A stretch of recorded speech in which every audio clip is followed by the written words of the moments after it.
का उल्लंघन पाया जाता है तो उस पर जुर्माने के साथ साथ उसके मालिकों को जेल तक की सजा हो सकती है। इससे पहले दिल्ली की आतिशी सरकार भी न्यूनतम मजदूरी बढ़ाने का ऐलान कर चुकी है।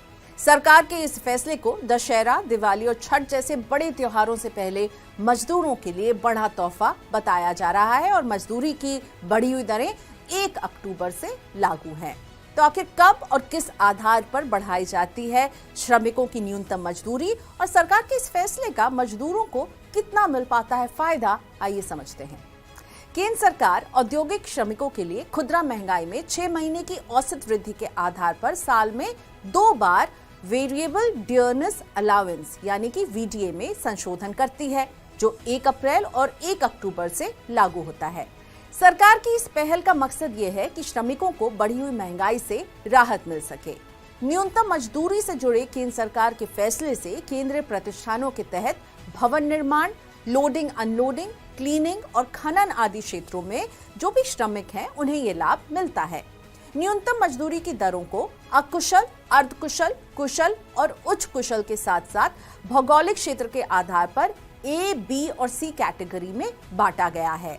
न्यूनतम मजदूरी में संशोधन के बाद ए कैटेगरी में निर्माण, झाड़ू लगाने, सफाई करने, लोडिंग और अनलोडिंग में लगे अकुशल श्रमिकों की न्यूनतम मजदूरी 783 रुपए प्रतिदिन तय की गई है और इस तरह महीने का वेतन हो जाएगा 20,358 रुपए। अर्धकुशल श्रमिकों की दिहाड़ी 868 रुपए है और कुशल श्रमिकों की 954 रुपए प्रतिदिन। उच्च कुशल और हथियार के साथ चौकीदारी या गार्ड का काम करने वालों के लिए न्यूनतम वेतन 1,035 रुपए प्रतिदिन होगा। इन लोगों की महीने की सैलरी 26,910 रुपए बनेगी। इसी आधार पर राज्य सरकारें भी औद्योगिक कर्मचारियों के लिए मिनिमम वेज यानी न्यूनतम वेतन की घोषणा करती है। दिल्ली की आतिशी सरकार ने राजधानी में अकुशल श्रमिकों की न्यूनतम मजदूरी बढ़ाकर 18,066 रुपए कर दी है, जो पहले 17,494 रुपए थी। अर्धकुशल श्रमिकों के लिए महीने की न्यूनतम सैलरी 19,929 रुपए है और कुशल श्रमिकों के लिए 21,215 रुपए पर मंथ।